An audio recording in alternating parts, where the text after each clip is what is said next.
তুলিকে বলো রেডি করে দেবে। হ্যাঁ হ্যাঁ ওঠো। কি আমি তো একটু ঘুমে নেওয়া। কি ঘুম? সবসময় খালি ঘুমার ঘুম। ওঠো তো তুমি। হ্যাঁ ময়না চলে গেছে। মনে কোন ময়না? আরে আমাদের কাজের মেয়ে ময়না। ও ময়না ও ময়না চলে গেছে, অসুবিধা কি? ও তো প্রায় চলে যাওয়ার প্রায় আছে।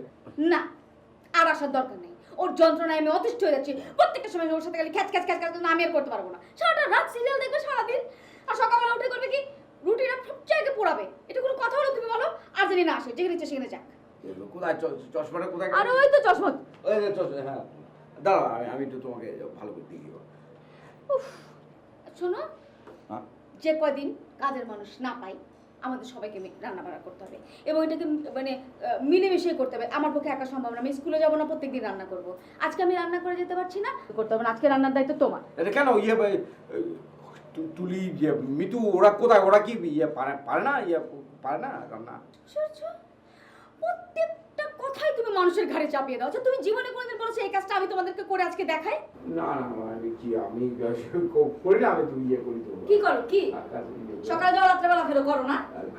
রান্না আসলে এত কথা বলার দরকার নেই। আমি এত কথা বলতে চাই না। তুলি আর মিতু দুজনে ইউনিভার্সিটি যাবে, ওরা ওখান থেকে খেয়ে আসবে। আর আমি এসে জানো রান্না রেডি। আমি আর মেঘ বৃষ্টি এসে বাসায় খাবো, ঠিক আছে? না না কি বলে না? আমি